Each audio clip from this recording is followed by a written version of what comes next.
a poner. Ah, ya estamos, ¿no? Ya estamos grabando. Bueno, buenas tardes a todas y todos.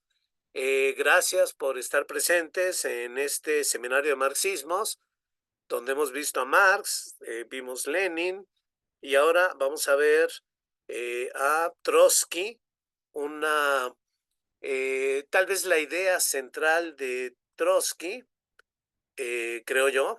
No, sí estoy convencido que es la idea central de Trotsky, que es la de la revolución permanente, ¿no? Entonces, como ya saben, tengo mi presentación, que de alguna manera es mi acordeón, mi guía sobre este aspecto, sobre esta exposición, ¿no? Trotsky y la revolución permanente.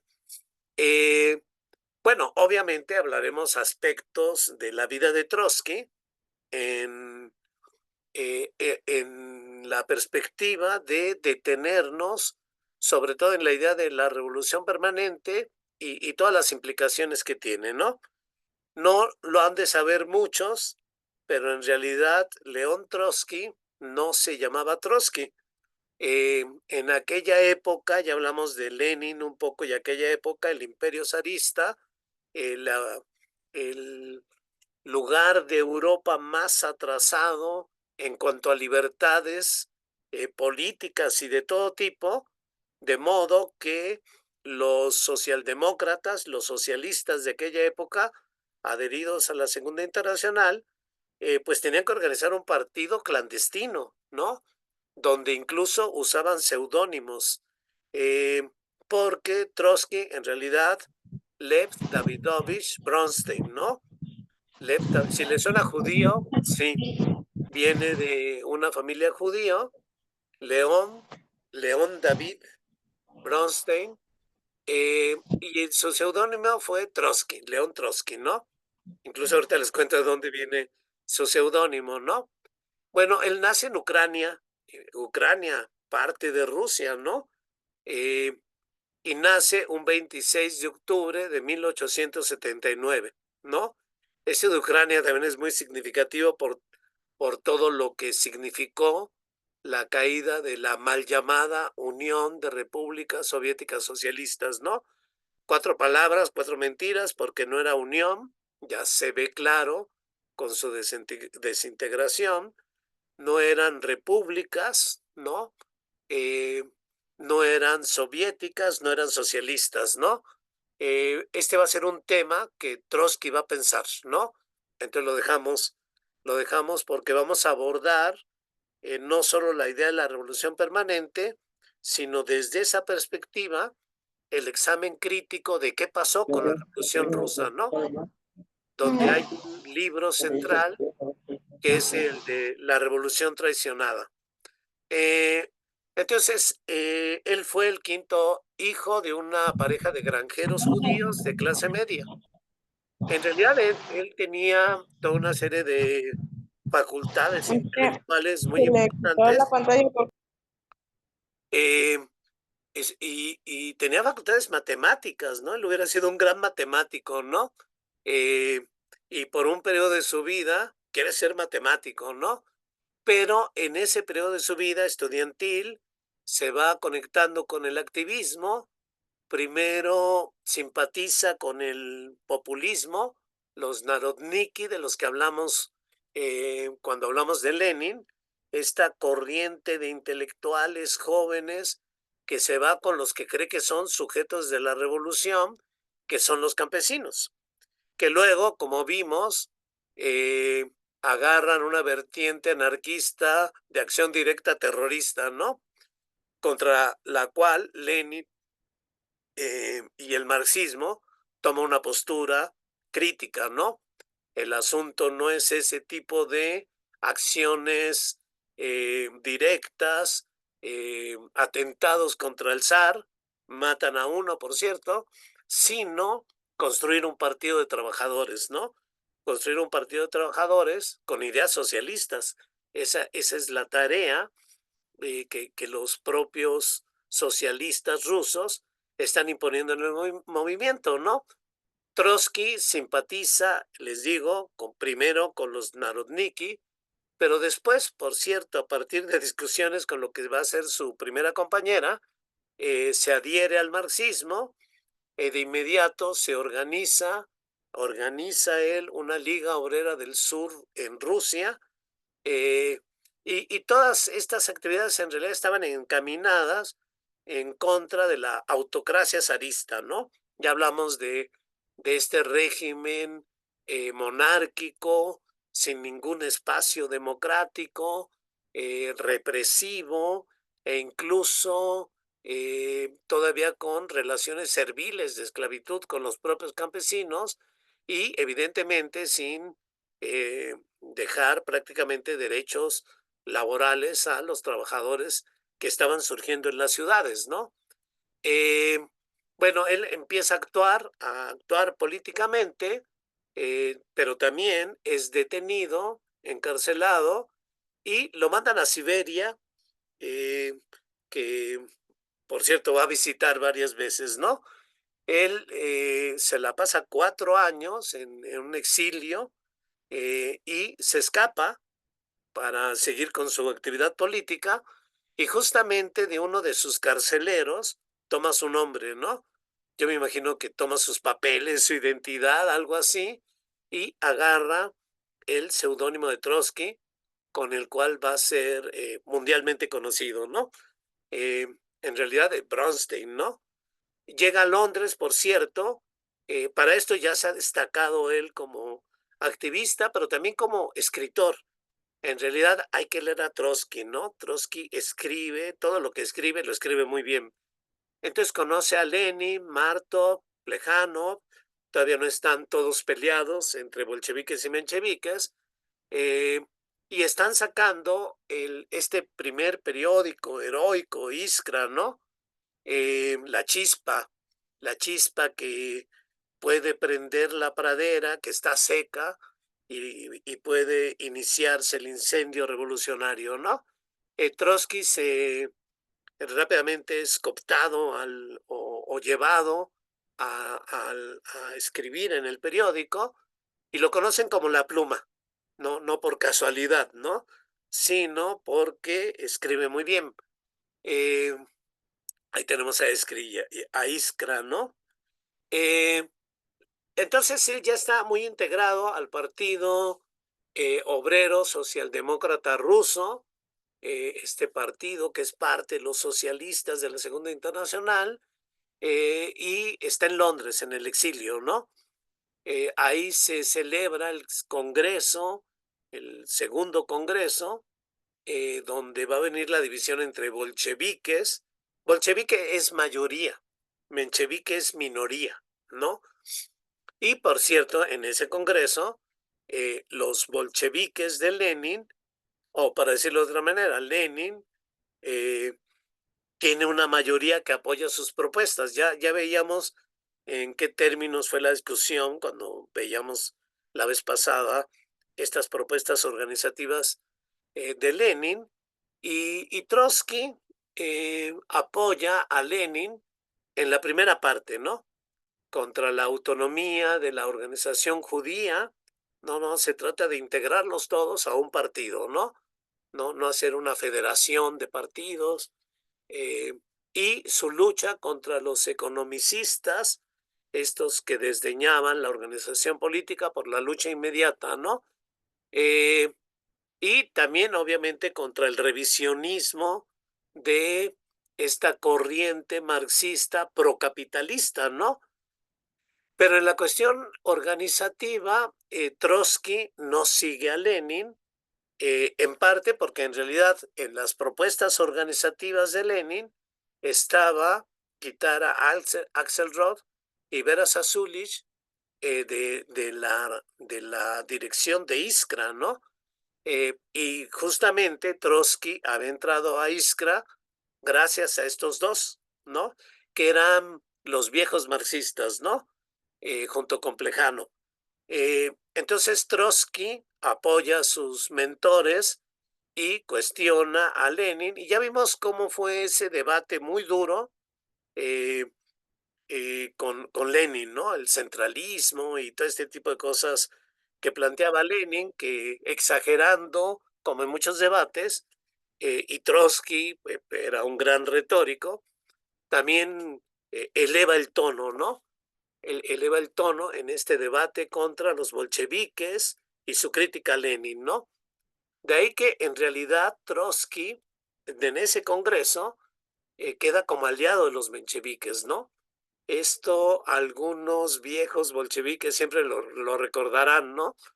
Eh, e incluso escribe un panfleto contra Lenin, que luego, por cierto, reeditaron, Nuestras tareas políticas, que es un escrito muy duro contra Lenin eh, y su propuesta de centralismo democrático, donde Trotsky habla de que en realidad lo que quería hacer Lenin era una dictadura centralista sobre el proletariado, ¿no?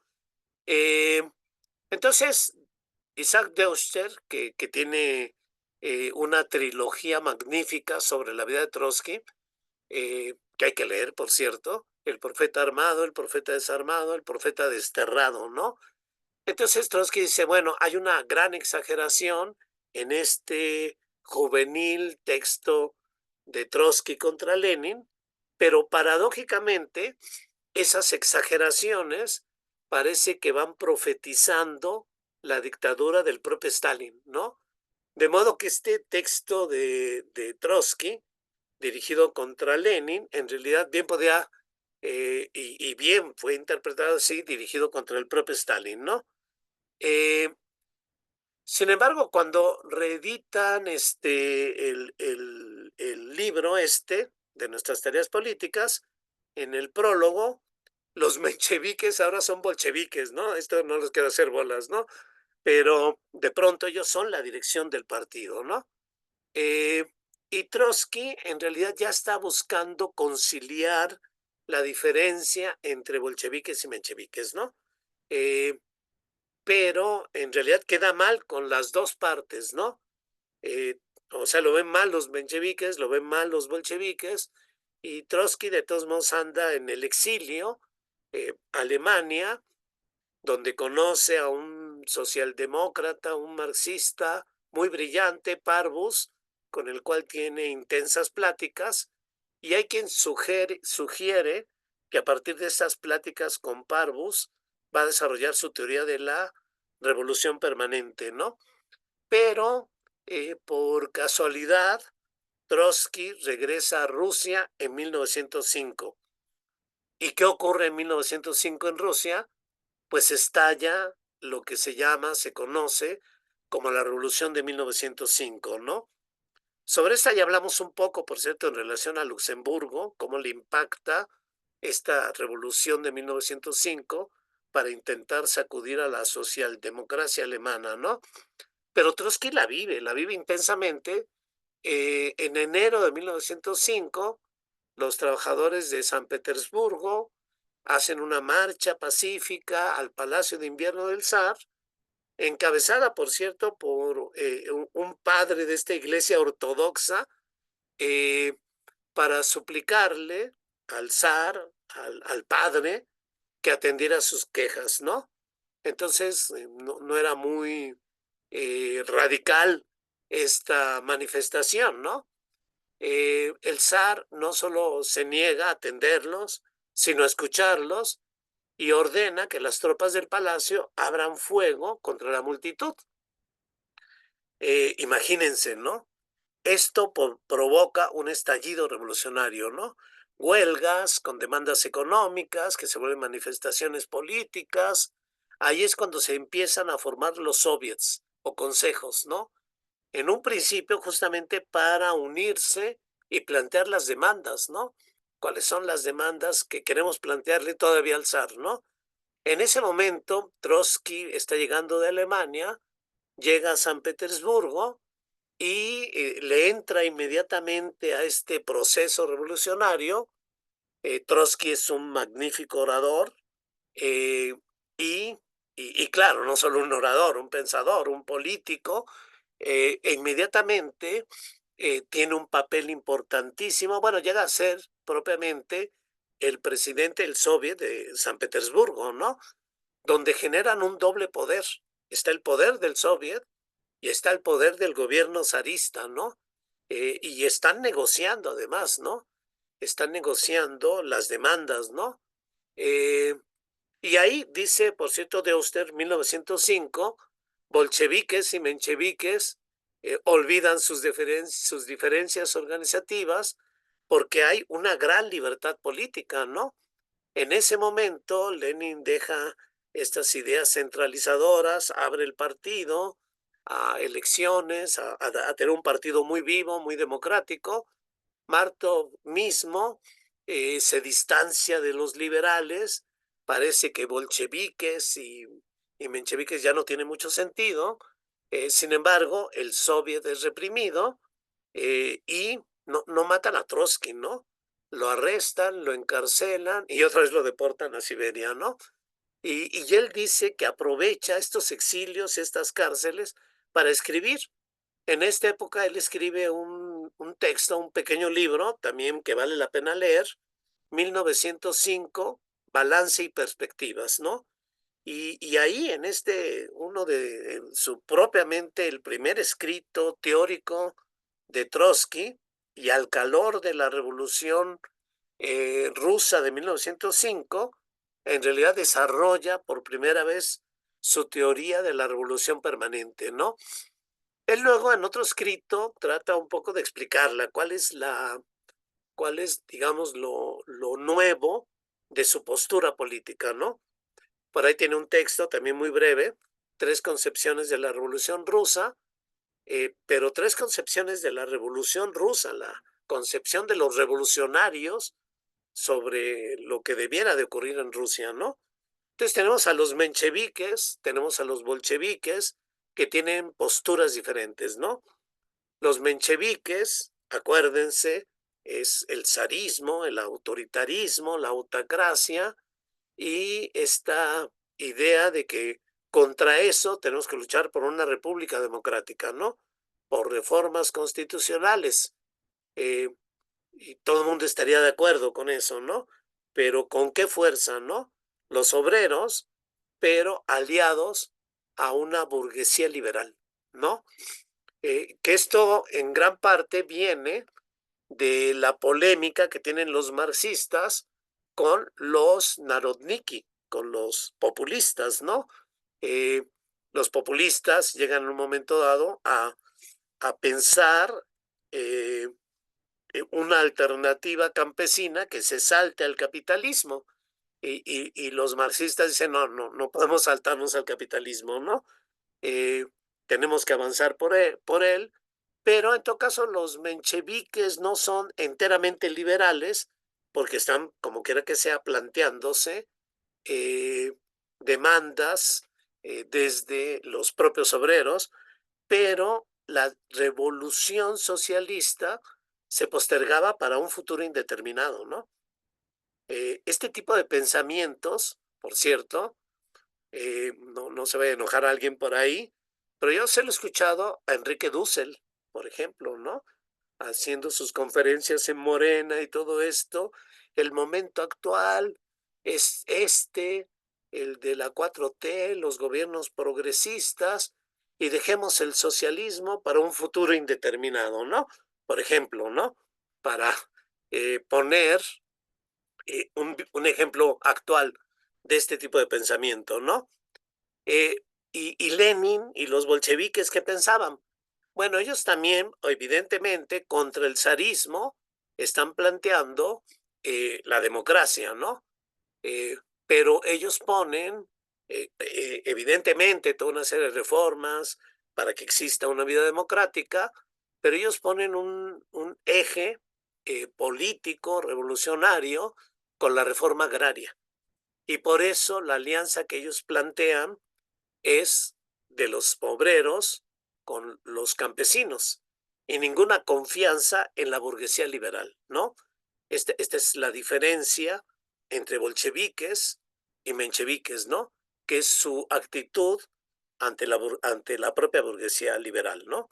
Eh, Pero como quiera que sea, en esa alianza donde se rompía a la dictadura zarista, se impulsaba una democracia, se impulsaba lo que se decía las tareas burguesas y la cuestión de las tareas socialistas también se postergaban, ¿sí? Aunque se ve que de otra manera está planteando, ¿no? Eh, si siguieron estas dos presentaciones, creo que ya se imaginarán la postura de Trotsky, ¿no? eh, porque hay un etapismo en ambas concepciones, ¿no? Y este etapismo venía de este marxismo de la Segunda Internacional, del cual ya hemos hablado, era la gran elaboración de esta propiamente primer generación de marxistas que le dan la forma al marxismo ortodoxo de la Segunda Internacional, pero su forma es etapista, ¿no? Eh, y claro, son marxistas que están pensando desde la Europa central, ¿no? Alemania principalmente, ¿no? Y bueno, su influencia, ¿no? Italia, Francia. Eh, pero eh, de pronto tenemos a revolucionarios rusos que están propiamente en la periferia, ¿no? Están en la periferia y Trotsky justamente cuestiona este tapismo. Y lo dice así, miren, esto es una cita a su escrito, de 1905, Balance y Perspectivas. Dice Trotsky que él cuestiona la concepción de una especie de dependencia automática de la dictadura proletaria respecto de las fuerzas y los medios técnicos de un país. Dice, ese es un prejuicio del materialismo económico simplificado al extremo. Tal criterio nada tiene que ver con el marxismo. Pero ese era el marxismo de la época, ¿no? En realidad Trotsky está siendo un heterodoxo porque está rompiendo con esa concepción economicista, etapista, simplificadora al extremo que dominaba incluso en los propios bolcheviques, ¿no? Entonces él no acepta ningún papel revolucionario de la burguesía liberal y él ve también un gobierno obrero apoyado por los campesinos, el impulso de una revolución democrática, pero que va más allá de las medidas burguesas, empezando a realizar tareas socialistas, ¿no? Como la colectivización y el control estatal de la economía, ¿no? Pero el propio Trotsky dice, este impulso socialista solo puede ser mundial y con la intervención decisiva del proletariado europeo. O sea, nada que ver con el socialismo en un solo país tampoco, ¿no? Entonces, realmente Trotsky está elaborando en 1905 esta perspectiva, ¿no? Un primer resumen de Trotsky, la revolución permanente, ¿no? Que le vamos a dar algunas vueltas, ¿no? En este texto, donde Trotsky quiere exponer cómo nace propiamente la teoría de la revolución permanente, ¿no? Tres concepciones de la revolución rusa. Dice Trotsky, la perspectiva de la revolución permanente puede resumirse así. La victoria completa de la revolución democrática en Rusia solo se concibe en la forma de la dictadura del proletariado secundada por los campesinos. La dictadura del proletariado y dictadura del proletariado hay que verlo como democracia radicalizada, ¿no?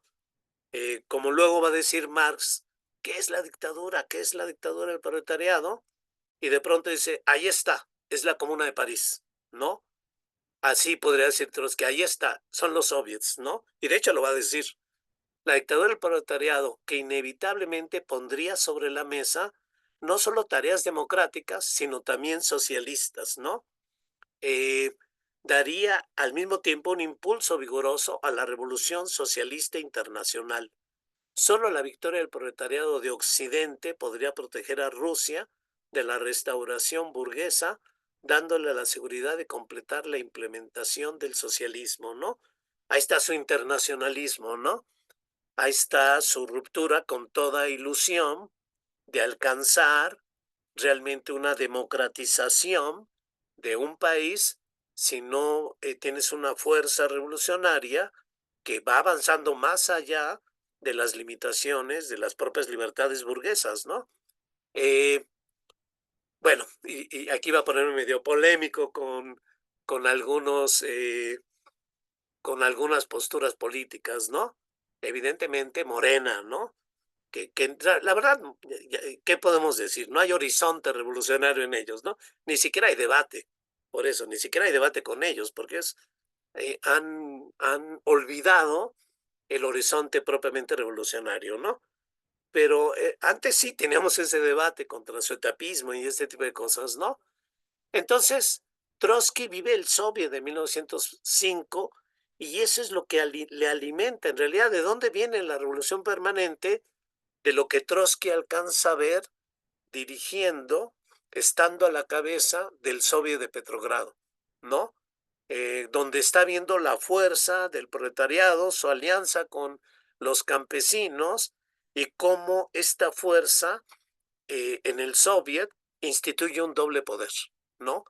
Eh, claro, el doble poder va a terminar porque no se avanza hacia el poder de los soviets eh, y lo que sí avanza es el zarismo que reprime esta primera experiencia revolucionaria, ¿no?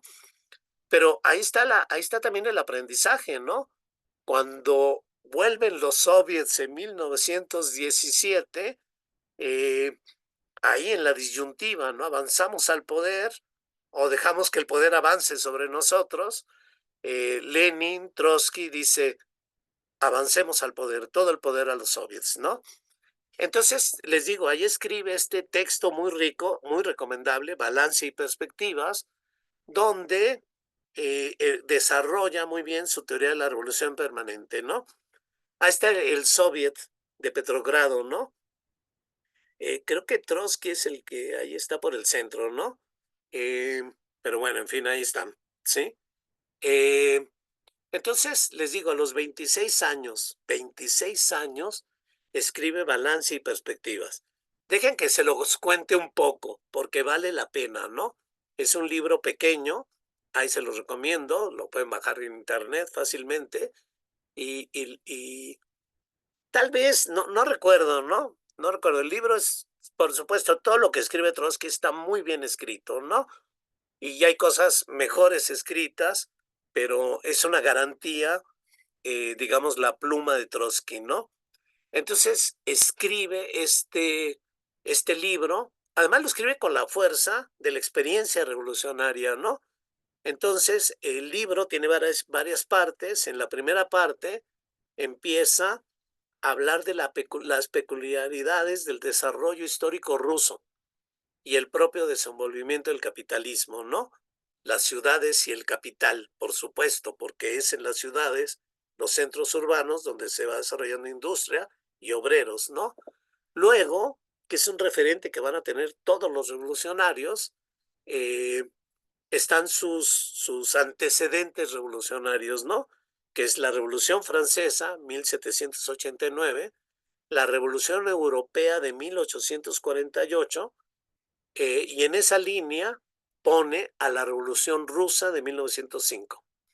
Por supuesto, años después se coloca la Revolución de Octubre de 1907, ¿no? No, pero estamos en 1905, ¿no? Después se estudia la relación entre la revolución y el proletariado. Ahí es donde desarrolla esta idea de la revolución permanente, ¿no? Pero una revolución permanente que tiene en el centro la lucha por el poder, ¿no? Esto que, que muchos otros en tiempos recientes renunciaron, ¿no? Estas políticas autonomistas que se olvidan del poder político, la lucha por el poder político, ¿no? Pues no, en Marx, en Lenin, en Trotsky, está por supuesto la disputa del poder político, ¿no? El inmenso poder que puede tener el Estado como un instrumento en manos de una clase revolucionaria, ¿no? Entonces, digamos, ahí está toda una gran diferencia que tenemos que explicar todavía con muchos compañeros que creen que el capitalismo se va a caer y eluden la cuestión de la disputa del poder político. La disputa del poder político por una clase revolucionaria aliada, por una alianza de clases revolucionarias, obreros, campesinos, ¿no? Entonces, por supuesto, la conclusión de Trotsky en esta cuestión del proceso revolucionario es la lucha por el poder político, ¿no? Eh, digamos, cualquier partido político eh, que merezca ese nombre trabaja para conquistar el poder gubernamental, ¿no? Y poner al Estado al servicio de las clases que representa. En este caso, los socialistas como partido de los obreros, de los trabajadores en general, ¿no? Eh, entonces, este es el centro de la revolución permanente, porque si tú luchas por el poder político, no vas a luchar por el poder político para hacer las tareas capitalistas o burguesas. A lo mejor realizas algunas tareas, ¿no? Eh, democráticas, liberales, pero vas más allá. Ahora avanzas en una reforma agraria, pero vas más allá. La propia dinámica de la revolución es permanente, ¿no? Te lleva más allá.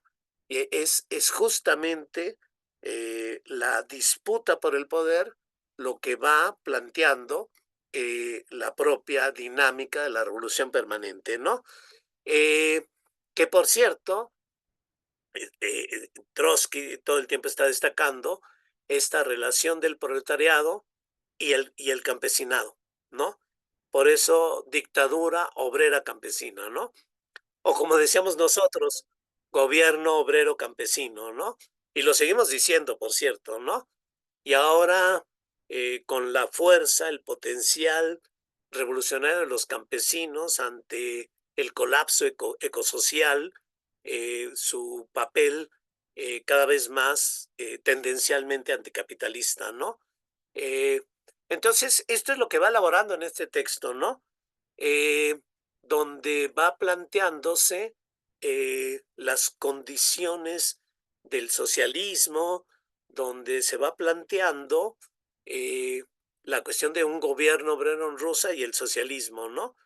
Él dice, como van a decir muchos, que las condiciones objetivas para el socialismo han sido creadas por el desarrollo económico, pero por el desarrollo económico de los países capitalistas avanzados, porque no podemos ver a un país aislado cuando el capitalismo es mundial, cuando el capitalismo es internacional, ¿no?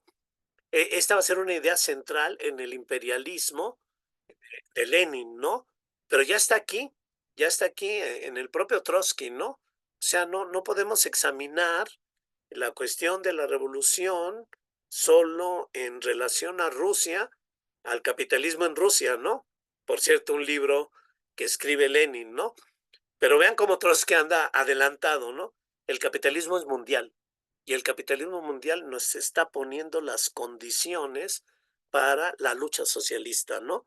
Pero justamente como el capitalismo es mundial, la revolución tiene que ser mundial, tiene que ser internacional, ¿no? Y por eso el capítulo sobre Europa y la revolución, ¿no? Entonces, en realidad es un libro muy rico. Ahí hay un esbozo, ¿no? Para una invitación a que lo lean, ¿no? Eh, que además, en realidad, es muy fiel a Marx, ¿no? Hay un texto que Trotsky no conoció y que muchos no conocieron y no conocen, que es una circular que escribe Marx en este proceso de la revolución de 1848, ¿no? Que en realidad es un proceso muy rico, ¿no? Hay libros enteros dedicados a este proceso donde se mete la Liga de los Comunistas, ¿no? Sacan un periódico prácticamente diario, los van corriendo de acá y de allá, pero están súper activos y están armando una organización comunista.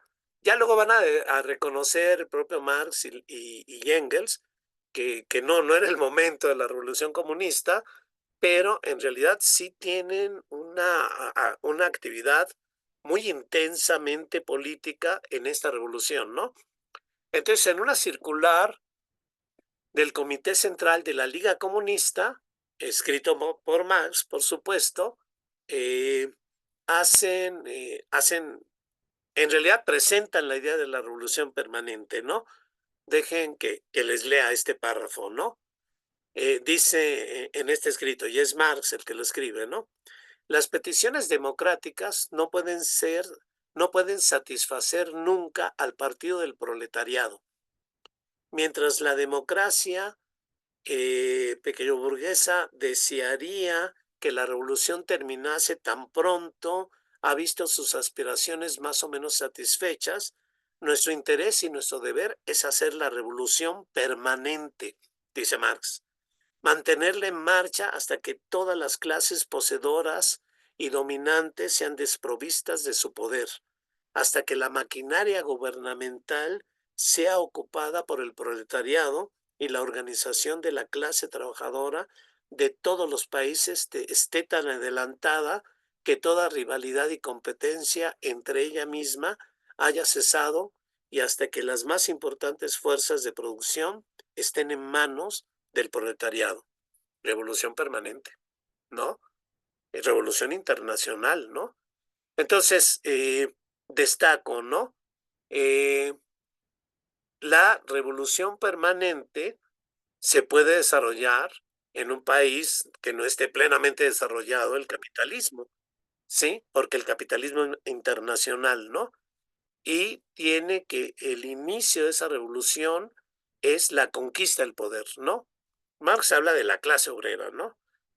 Ya vemos Lenin, el propio Trotsky, de esta alianza entre obrero-campesinos, ¿no? La necesidad de que las fuerzas proletarias desarrollen ya medidas anticapitalistas y socialistas y que esto sea parte de un proceso permanente internacional, ¿no?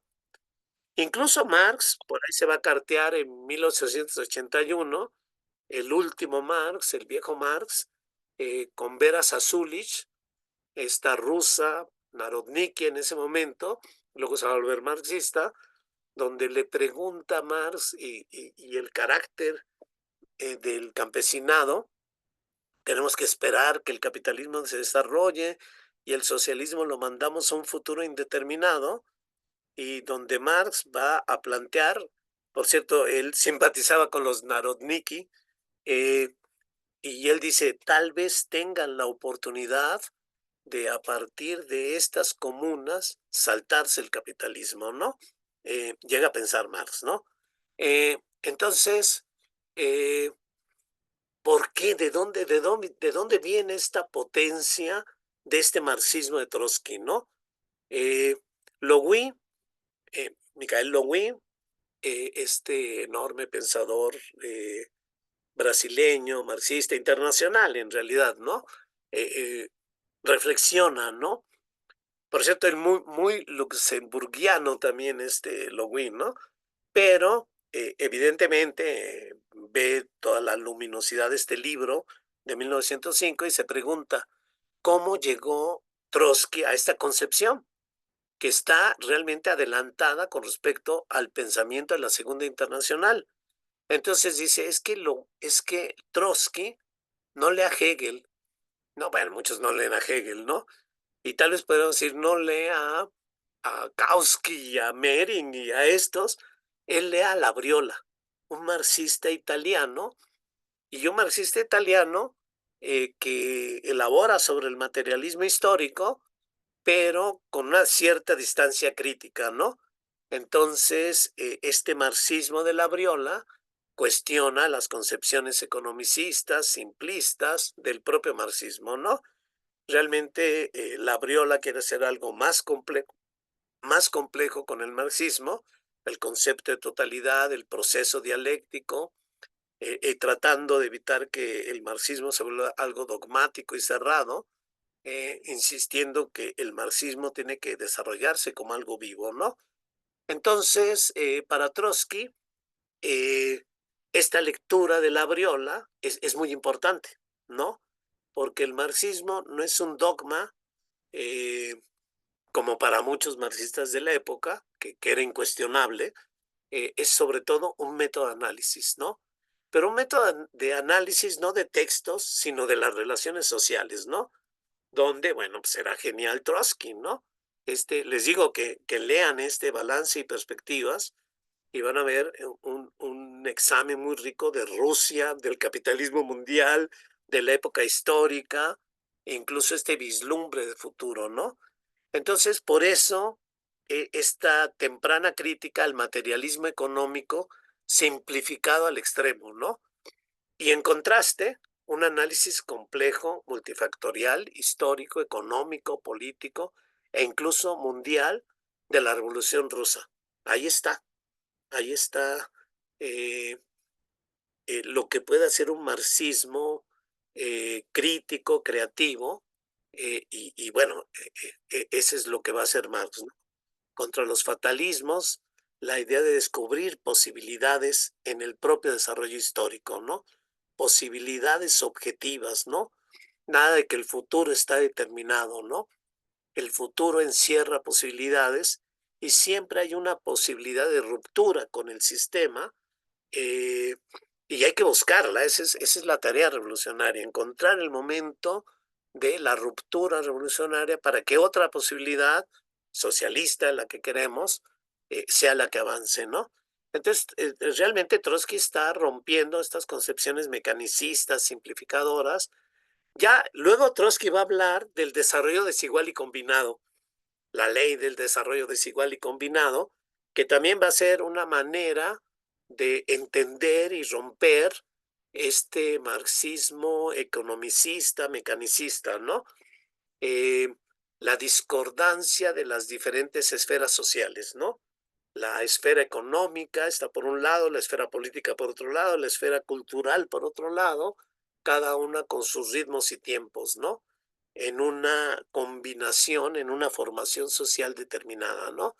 Entonces, pensar así la realidad además para la intervención política, ¿no? Propiamente. Eh, Dejan avanzar un poco más, ¿no? Ahí está, 1905.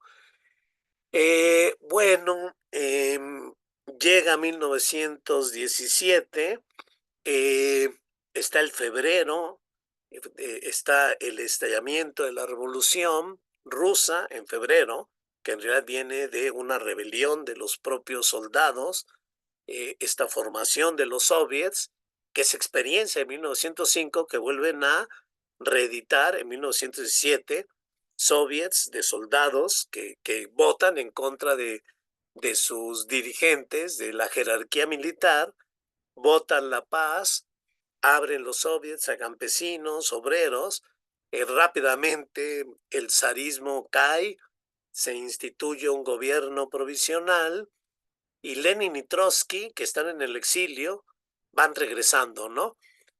Trotsky tiene posibilidad de regresar, andaba migrando, creo que a Estados Unidos, regresa a Rusia y con el prestigio del anterior presidente soviético de Petrogrado, llega a tener un papel destacado otra vez en el soviet de Petrogrado de 1917, ¿no? Eh, y en esta, ya lo veíamos un poco con Lenin, ¿no? En este proceso donde incluso hasta los bolcheviques se sienten satisfechos con un gobierno provisional que puede instaurar una república liberal, eh, porque ha caído por fin su gran enemigo, el zarismo. Lenin los fustiga con sus tesis de abril, con sus cartas, insistiendo en que hay que avanzar hacia la toma del poder. O ellos tomaban el poder o eran barridos por el poder. Esa era la disyuntiva, ¿no? Lenin lo ve muy bien. Y de hecho, yo creo que muchos bolcheviques lo dicen, lo piensan así. Si no avanzamos nosotros al poder, nos van a barrer, nos van a matar y nos van a desaparecer, ¿no? Eh, y todo el poder a los soviets, ¿no? Y empieza la gran experiencia de la Revolución Rusa, que se cruza también con 21 ejércitos para aplastar la Revolución Rusa, ¿no? Y luego Trotsky organizando el Ejército Rojo, y todo esto es importante cuando vuelve a elaborar la revolución permanente, ¿no? Pero ahora vamos a ponerlo, bueno, a ver, está bien, están todos estos dilemas que tienen los revolucionarios rusos en este proceso revolucionario, donde la revolución alemana, sobre todo, fracasa una vez, fracasa otra vez. eh, Lenin empieza a mirar hacia el este, Lenin empieza a decir, bueno, pues volvemos a empezar, ¿no? Eh, Trotsky, acelerado, quiere dirigir la revolución alemana, eh, pero está con el ejército rojo, eh, y, y de pronto Lenin y Trotsky ven que hay un nuevo curso en la revolución, ¿no? Que hay una desviación burocrática, que están haciendo elementos contrarrevolucionarios en el propio proceso revolucionario, ¿no? Que es Stalin y la burocracia, ¿no? Pero vamos a ver cómo la va a explicar de manera más profunda Trotsky, porque no lo deja en Stalin, en realidad, con la revolución, el libro llamado La Revolución Traicionada, ¿no? Que en realidad es, el título real es ¿A dónde va la Unión Soviética?, ¿no? Ahorita vamos sobre eso, pero en este debate, Trotsky empieza otra vez a elaborar la revolución permanente, ¿no? Porque vuelven a surgir las ideas etapistas, el marxismo simplificado, el marxismo ortodoxo de la Segunda Internacional, vuelven a reeditarlo como ahora el marxismo soviético. Entonces Trotsky tiene la necesidad de, y además es el debate con Stalin, revolución permanente, socialismo en un solo país, ¿no? Pero en ese debate no hay que olvidar que la burocracia es la que se impone y manda al exilio a Trotsky. No se atreve a matarlo cuando lo tiene ahí, ¿no? Por supuesto que no se atreve a matarlo. Y Trotsky entonces empieza otra vez a replantear, a recordar, a destacar la potente idea de la revolución permanente, ¿no? Porque él dice, este es el debate, ¿no? Este es el debate contra esta concepción deformada del propio socialismo, del socialismo en un solo país, ¿no? Entonces vuelve a plantear muchas veces, pero en 1929 escribe el libro La Revolución Permanente, lo reescribe, en realidad va a estar a cada rato recordándonos esta potente idea de la revolución permanente, ¿no? Que es un debate contra este otro marxismo estalinista, ortodoxo, estapista, economicista, simplificador, ¿no? Eh, entonces, él expone al final de este libro sus tesis principales, ¿no? Lo plantea de manera muy rica, también es un libro que merece la pena ser leído, ¿no? Con toda su extensión, todos sus argumentos y sus ejemplos, ¿no? Y les digo que además magníficamente escrito por Trotsky, ¿no? Entonces él dice, es la tesis de la revolución permanente trata sobre el carácter, el nexo interno y los métodos de la revolución internacional en general. Ese es el tema, ¿no? No es la revolución en un solo país, es la revolución internacional, ¿no? Y tiene que ver con países de desarrollo burgués retrasado, por ejemplo, ¿no? Los coloniales, semicoloniales, ¿no?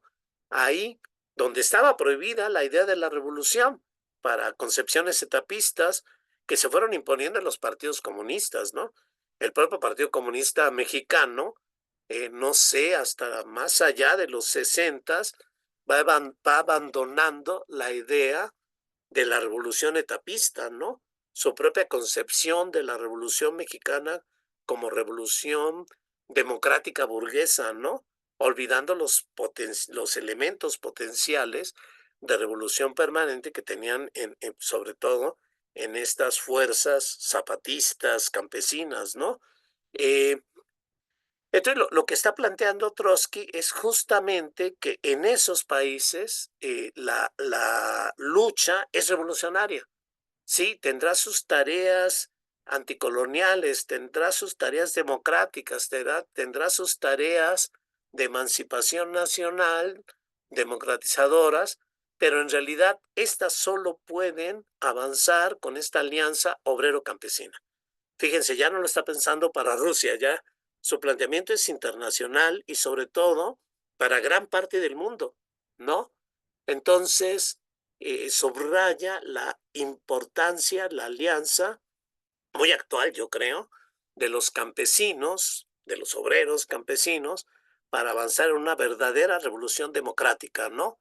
Que solucione la cuestión de la reforma agraria y la independencia nacional, que no están solucionadas, ¿no?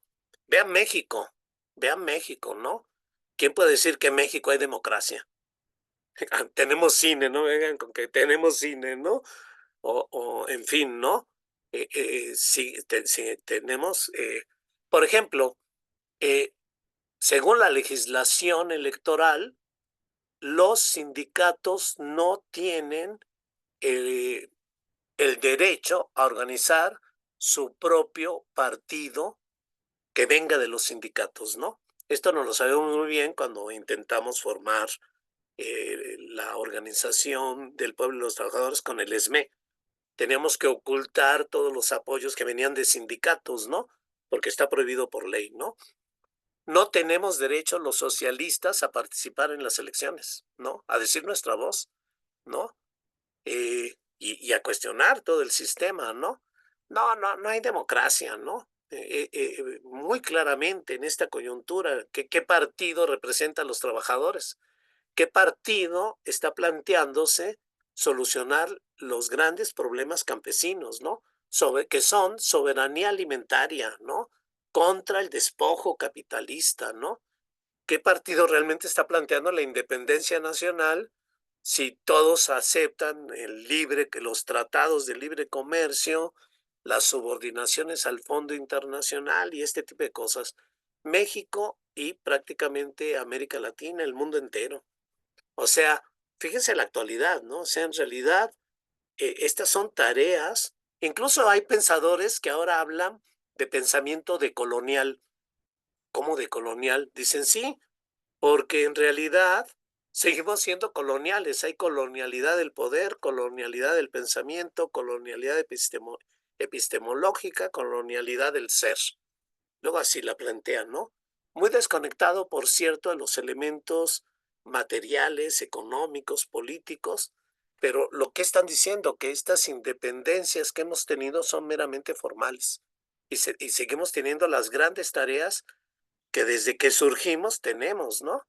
Bueno, entonces él está planteando esta necesidad de un partido como vanguardia que vaya promoviendo esta alianza entre obreros campesinos que disputen el poder, ¿no?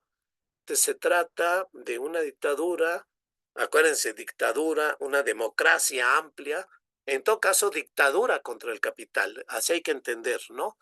O sea, avanzar contra la propiedad privada de los medios de producción, ¿no? Avanzar contra el poder económico concentrado, ¿no? Eso es dictadura del proletariado, ¿no? Avanzar con una representación verdadera de formas democráticas donde las organizaciones campesinas, de trabajadores, diríamos ahora de mujeres, de todos los sectores, estén tomando en sus manos su destino, ¿no? Eh, y eh, cuestionando, por cierto, ya una internacional comunista, estalinizada, eh, que, que va distorsionando estas políticas, ¿no? Va dejando de lado, claro, las tareas revolucionarias de la internacional, porque de pronto la internacional comunista con Stalin lo que va a defender es el socialismo en Rusia, el socialismo, la Unión Soviética, ¿no? La subordinación de la internacional a la propia burocracia que se ha quedado con el poder en Rusia, ¿no? Entonces, la importancia de la disputa por el poder, esto es lo central, ¿no? La conquista del poder, ¿no? Que no es la revolución, este es el principio de la revolución, ¿no? Porque se trata de que con la conquista del poder hagas una transformación sistémica, pero pensado en un plano internacional, ¿no? Pensando en llevar la lucha de clases al terreno nacional e internacional, ¿no? Eh, el triunfo de la revolución socialista es inconcebible dentro de las fronteras nacionales de un país. Polémica con Stalin y con los que piensen así, ¿no? Una de las causas fundamentales de la crisis de la sociedad burguesa consiste en que las fuerzas productivas creadas por ella no pueden conciliarse ya con los límites del Estado nacional. De aquí se originan las guerras imperialistas de una parte y la utopía burguesa de los Estados Unidos de Europa de otra, ¿no?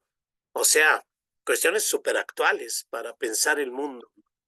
Por eso les digo, es esta potencia de la revolución permanente, ¿no? El capitalismo mundial imposibilita la teoría del socialismo en un solo país, ¿no? Punto. La teoría de Stalin-Bukharin opone revolución democrática y la revolución socialista, divorcia la evolución nacional de la internacional. Y es su crítica a la internacional comunista estalinizada, ¿no? Eh, que por supuesto va a llegar en un momento dado a la conciliación de clases y luego a la propia disolución de la propia internacional, ¿no? Entonces, por eso esta idea potentísima de la revolución permanente es actual, ¿no? Y es, yo digo, la aportación más significativa e innovadora de Trotsky al marxismo, ¿no? Abre la posibilidad en los países atrasados, por llamarlos así, semicoloniales o dependientes o como quieran llamarlos, la posibilidad de que en estos países se pueda trascender al capitalismo e iniciar una transición democrática y socialista, inaugurando una nueva era, la era de la revolución permanente, ¿no? Que terminará hasta el establecimiento del socialismo como un sistema justo, humanizador, igualitario, democrático a nivel mundial, ¿no? Esta es la perspectiva potente de la revolución permanente, ¿no? No esperar a que el capitalismo se desarrolle, ¿no? Eh, como les digo, sí, lo oí a Dussel diciendo es que la tarea de la 4T y tal vez dentro de 100 años, decía, nos plantearemos la tarea del socialismo. Yo digo, Dussel y el colapso ecosocial que se nos viene encima y tú en una idea etapista, ¿no? Bueno, es que en realidad Dussel no viene de este marxismo revolucionario, ¿no?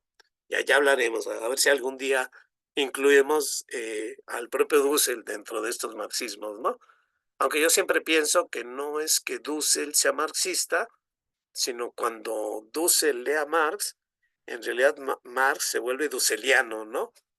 Eh, ya sé que Carlos Zaragoza ahorita ya quiere levantar la mano, ¿no? Bueno, pero el asunto es este, ¿no? Tal vez influido por Parvus, por algún artículo de Merin, sin duda por esta concepción de la briola, va desarrollando un marxismo original, ¿no? Contra las concepciones fatalistas, monocausalistas, economicistas del marxismo ortodoxo, que luego se van a volver eh, parte de este marxismo estalinista, súper simplificado al extremo, como dice él, ¿no? Y por eso esta idea de la revolución permanente le permite a Trotsky eh, acercarse a Lenin en el momento en que Lenin se radicaliza, ¿no? Esta alianza que a muchos bolcheviques sorprende, ¿no? En 1917, ¿no? Dice de Auster, que ha de citar algún texto, de pronto Lenin cae como en paracaídas en el Comité Central Bolchevique, como dirigente bolchevique, porque él dirige la Revolución Rusa de octubre de 1907 desde el Soviet de Petrogrado, ¿no? Eh, entonces hay esta alianza, esta identidad entre Lenin y Trotsky muy fuerte, muy intensa, ¿no? En el momento más decisivo de la vida de ambos, ¿no? Que es la Revolución de Octubre, ¿no?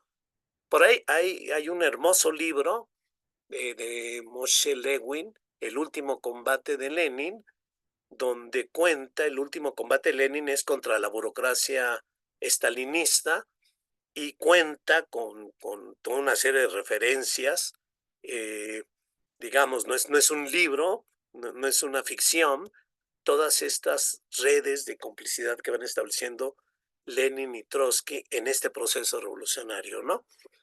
Entonces, revolución permanente, ¿no? Como ven, tiene una potencia, pero también es una instancia crítica ante todo proceso revolucionario, ¿no? Por eso la burocracia eh, la enfrentaba con su absurda idea del socialismo en un solo país. La revolución permanente es un deber ser, ¿no? Es el ideal. Esto es lo que perseguimos, perdón.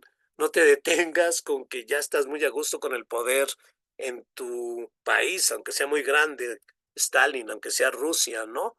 No, no. Se trata de continuar la revolución, de hacerla internacional. Y además una revolución que tiene que ir contra el orden burgués, que implica una revolución cultural, y luego va a hablar Trotsky de una revolución política, ¿no?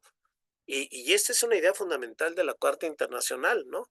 La idea de impulsar la revolución ininterrumpida a nivel mundial, ¿no? Pero el propio Trotsky en este proceso revolucionario empieza a ver el nuevo curso que está tomando la revolución. Y escribe toda una serie de textos precursores a su libro La Revolución Traicionada, que vale la pena leer en realidad, ¿no? Miren esta cita, ¿no? Si en realidad queremos transformar la vida, tenemos que aprender a mirarla a través de los ojos de las mujeres. Eh, Algo que todavía nos resuena mucho y sobre todo en estos momentos, ¿no? Tiene escritos sobre la cuestión femenina, por supuesto, ¿no? Y tiene estos libros muy bonitos, en realidad, el nuevo curso, Problemas de la vida cotidiana, donde Trotsky empieza a reaccionar ante esta alianza de Stalin, Zinoviev, Kamenev, que él no la ve como asunto personal, ¿no? O sea, nunca es una cuestión personal, es una cuestión política, es qué está pasando con la revolución, ¿no?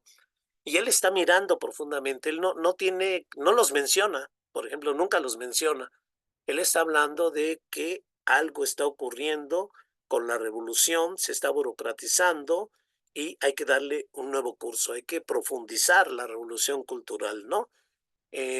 Sí está apareciendo una burocracia donde lo administrativo se sobrepone sobre lo político y se está fusionando el partido con el aparato burocrático. Hay una degeneración burocrática, dice Trotsky. Entonces necesitamos un nuevo curso donde democraticemos el partido y resistamos a la democracia, ¿no? Y pone como tareas del nuevo curso cambiar la vida cotidiana, ¿no? Sí, claro, esta lucha política contra la burocracia, pero también eh, atender los problemas de la vida cotidiana, ¿no? Hacer una reforma radical con una igualdad de género, no solo política, ¿no? También la cuestión doméstica, ¿no? La cuestión de las ciudades, la cuestión de la iglesia, la cuestión de las blasfemias, de las groserías, ¿no? Eh, Todo eso lo pone en cuestión, hasta el lenguaje lo pone en cuestión el propio Trotsky, ¿no? Eh, y por supuesto, la cuestión de las mujeres también lo está notando, ¿no? Porque la revolución, dice él, es que estamos olvidando la esencia de la revolución. La esencia de la revolución también es cultural, tenemos que hacer un cambio cultural, ¿no?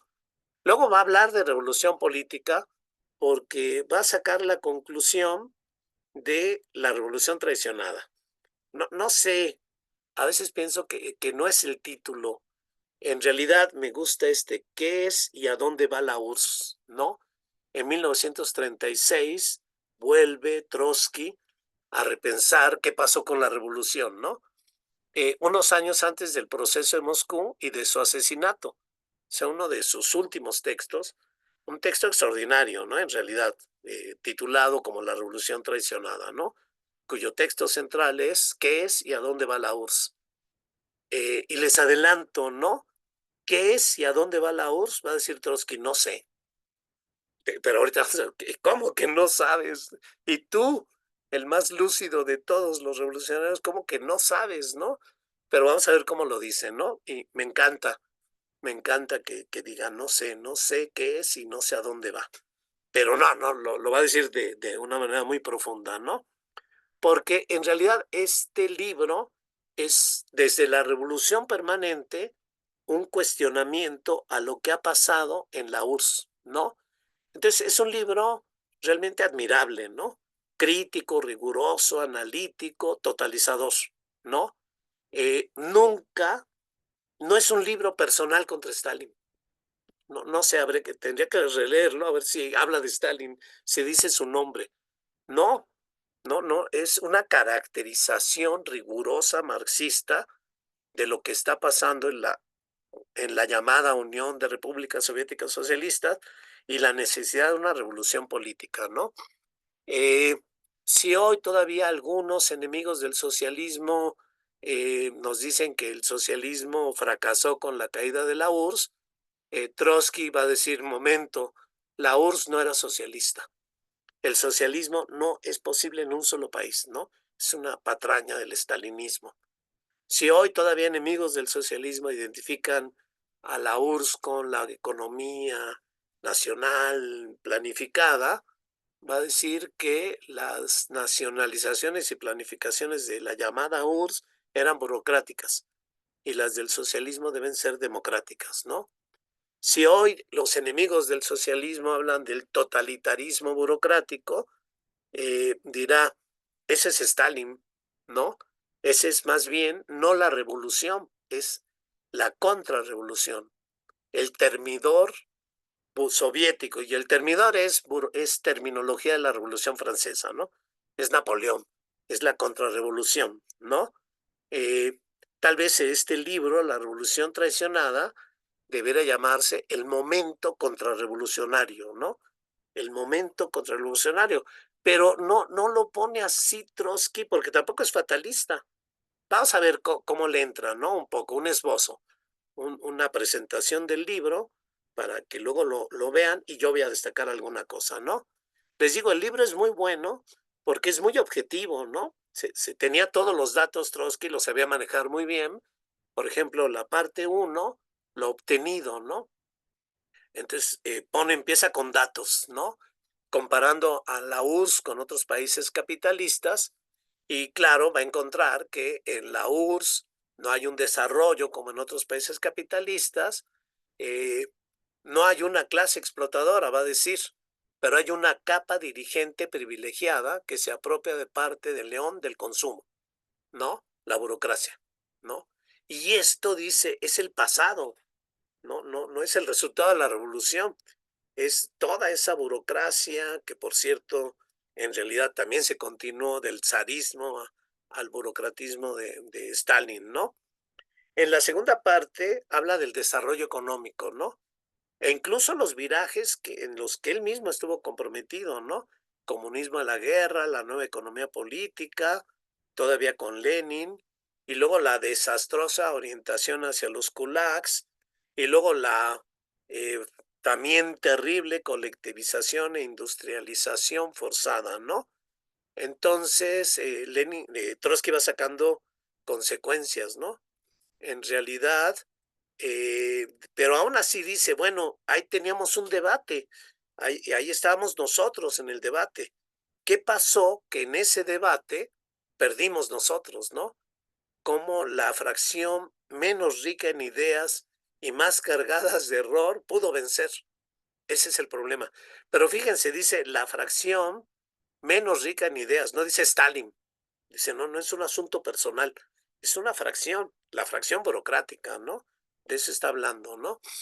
Entonces empieza a también, obviamente, un capítulo a distinguir entre comunismo y socialismo y la idea del socialismo internacional a escala mundial, que puede empezar con alguna ruptura eh, y, y entender entonces el régimen soviético con todas sus contradicciones como transitorio entre capitalismo y socialismo, ¿no? Todavía está pensándolo, ¿no? O sea, así deberíamos de abordar, ¿no? El asunto, ¿no? Es una transición, pero es una transición que estamos viendo que estamos viendo que el Estado soviético, que ha socializado los medios de producción, mantiene las desigualdades y mantiene un Estado despótico, ¿no? O sea, lo que vemos es al gendarme y la pobreza generalizada, ¿no? Eh, Luego toda la sobreexplotación, superexplotación que se va desarrollando, ¿no? La lucha por el rendimiento del trabajo va a estos criterios economicistas de esta burocracia, ¿no? Y luego el termidor soviético, ¿no? Que justamente es la pregunta, ¿por qué gana Stalin? ¿Por qué gana la fracción de Stalin? No la persona de Stalin, ¿no? Y fíjense la respuesta que dan, ¿no? Eh, ¿A qué? ¿Por qué vencieron? Por qué la revolución tomó un curso burocrático? Entonces dice, uno, porque la revolución devora y desgasta a sus hombres, ¿no? Y en realidad eh, fue una revolución durísima, 21 ejércitos, un sacrificio enorme, toda la vanguardia obrera, campesina, revolucionaria, socialista, que estaba tomando el cielo por asalto, eh, pues eh, es un enorme matazón, ¿no? Eh, que están sufriendo, ¿no? Hay pérdida de cuadros dirigentes, ¿no? Y empieza a generarse desmoralización, desilusión, hambre, fatiga, depresión, burocratización, y dice, en este momento de derrota, de debilidad, en este momento de reflujo revolucionario, porque también de pronto lo que parece que va avanzando, Hungría, Polonia, Alemania, en Italia están floreciendo consejos sindicales, se están adhiriendo a la internacional comunista, hay un enorme movimiento mundial internacional, pero la revolución en Europa no avanza, se atora, la de Alemania, ¿no? Entonces dice, en este momento de reflujo revolucionario, en este momento donde la burocracia del propio Stalin ha abierto a una cantidad de arribistas que entren al partido, eh, ocurre que la burocracia gana, ¿sí? Y la oposición de izquierda, ellos eh, pierden, ¿no? La oposición de izquierda rusa, la fracción trotskista más fuerte del movimiento mundial, la mandan a Siberia, ¿no? Eh, a morir a Siberia, ¿no? El partido bolchevique empieza a degenerar, a perder su democracia interna, a imponerse jerarquías, autoritarismo. Todo se va corrompiendo y controlando, los privilegios, ¿no? El monolitismo político, ¿no? Esta es la explicación en realidad de Trotsky, ¿no? Como ven, no es un asunto personal, ¿no? Es un momento histórico, ¿no? El que Trotsky está detectando, ¿no? Nunca lo va a poner en términos personales, ¿no? Lo está viendo en términos históricos, ¿no? El aumento de la desigualdad, los antagonismos sociales, lo que está pasando, ¿no? ¿Qué pasa con la juventud? También, por cierto, muy interesante, la familia, la juventud, la cultura, porque en realidad el termidor en el hogar se llama, ¿no? La contrarrevolución en el hogar. Porque en realidad la revolución rusa es muy avanzada, ¿no? Es una revolución encabezada también por mujeres, donde las mujeres avanzan muchísimo, pero el estalinismo es conservador. Entonces, es muy interesante estos capítulos donde se ve toda la reacción en el hogar contra los jóvenes, ¿no? Contra los derechos, ¿no? Eh, entonces, y de pronto, capítulo 9. ¿Qué es la URSS? ¿No? Bueno, la URSS ha socializado los medios de producción, hay una estatización, sin embargo, no hay una gestión colectiva de los medios de producción, hay una burocracia que se ha generado, hay distinciones sociales y esto eh, impide que tengamos una fuerza socialista que avance, ¿no? El Estado se ha vuelto amo, ¿no? Él no acepta la idea de capitalismo de Estado, que incluso el propio Lenin llega a pensar, ¿qué hemos hecho, no? Eh, entonces dice no, porque por un lado hemos expropiado a los capitalistas, pero la burocracia soviética ha expropiado políticamente al proletariado, ¿no? Entonces, de ahí que la lucha del proletariado tiene que ser decisiva, ¿no? Entonces dice Trotsky, el problema del carácter social de la URSS aún no está resuelto por la historia, ¿no? Lo calificamos de transitorio, intermediario, ¿no? No es capitalista, no es socialista, ¿no? Y claro, pues entonces, ¿qué es, no? Si no es capitalista y no es socialista, ¿qué es? Bueno, es una sociedad intermedia, está transitando entre ambas, ¿no? Está en esta, eh, donde las fuerzas productivas no permiten que el Estado tenga un carácter socialista realmente más fuerte, por eso esta acumulación, donde la acumulación primitiva que ha fomentado el propio capitalismo eh, está penetrando en toda la sociedad y corroyendo una verdadera planificación democrática, ¿no? Y hay una diferenciación social, ¿no? Hay un desarrollo económico muy lento, de ahí que hay pocas mejoras económicas para los trabajadores, ¿no? Y la burocracia se ha vuelto una fuerza ajena al control de la propia clase trabajadora, ¿no? La revolución social traicionada por el partido gobernante vive aún en las relaciones de propiedad y en la conciencia de los trabajadores, ¿no? O sea, los trabajadores todavía dicen, esta es nuestra revolución, pero está siendo traicionada por los gobernantes, ¿no? Entonces, él todavía piensa que los obreros, y en realidad sí lo hicieron, ¿eh? Hubo muchas luchas, ¿no? Cuando Stalin muere, inmediatamente estallan luchas en Alemania, en Polonia, en Hungría, ¿no? Inmediatamente. Y son luchas de obreros defendiendo al socialismo, ¿no? Que son ferozmente reprimidas por la burocracia capitalista, ¿no? A la muerte inmediata de Stalin, ¿no? O sea que sí había todavía, pese a los años que habían pasado, todavía había una identificación de muchos trabajadores con una perspectiva socialista, ¿no? Eh, entonces dice, reconoce Trotsky. Bueno, pues muchos estarán decepcionados, ¿no? ¿Qué pasa con la URSS? Si es capitalista, no es capitalista, es socialista, no es socialista. Entonces, por eso dice Trotsky, todavía no se ha resuelto. No sé, está en proceso, veamos qué pasa.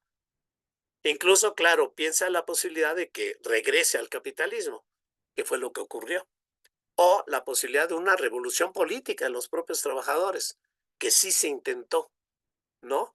Eh, entonces, así está Trotsky respondiendo. Pero fíjense, de pronto da un fundamento metodológico, si se quiere, ¿no? A su respuesta, ¿no? En nuestro análisis tenemos En nuestro análisis tenemos miedo de violentar el dinamismo de una formación social sin precedentes y que no tiene analogía, ¿no? Pero es algo dinámico y que donde ninguna analogía nos sirve porque no tenemos del pasado ejemplos para entenderlo. El fin científico y político que perseguimos, el socialismo, no es dar una definición acabada de un proceso inacabado, ¿no? El proceso está inacabado, ¿no? O sea, eso que está pasando en la URSS está inacabado, ¿sí? Claro, con estas dos grandes posibilidades, ¿no? Pero esta es concepción metodológica, ¿no? Entonces, en un proceso inacabado tenemos que observar todas las fases del fenómeno y desprenderle de ellas las tendencias progresistas y reaccionarias, revelar su interacción, prever las diversas variantes del desarrollo ulterior y encontrar en esa previsión un punto de apoyo para la acción. ¡Wow! La potencia de un pensamiento, ¿no? Eh, y por eso leer La Revolución Traicionada es asombroso. O sea, vemos datos económicos, nos metemos en la familia, en la vida cotidiana, nos metemos en el drama de la revolución, de los cuadros desgastados, el momento histórico eh, donde la burocracia aprovecha su momento, ¿no? Entonces, por eso les digo, es un libro realmente admirable, ¿no? Eh, ¿A dónde va la URSS, no? ¿Devorará el burócrata al Estado obrero o la clase obrera lo limpiará de burócratas? Esas son las dos alternativas, ¿no? ¿Devorará el burócrata al Estado obrero o la clase obrera lo limpiará de burócratas? la clase obrera intentó limpiarlo de burócratas, ¿no? Muy claramente en 1956, esta insurrección obrera alemana en Polonia, en Hungría, luego en Checoslovaquia, en 68, por cierto, eh, y no pudieron. No pudieron porque entraron los tanques soviéticos, los tanques rusos, a aplastar esas revoluciones, ¿no? Al final, el burócrata devoró al Estado obrero y realizó una revolución política, pero no la que esperábamos, la de los obreros. Los burócratas mismos desmontaron las bases económicas socialistas, regresaron al capitalismo y se apropiaron de los medios de producción, ¿no?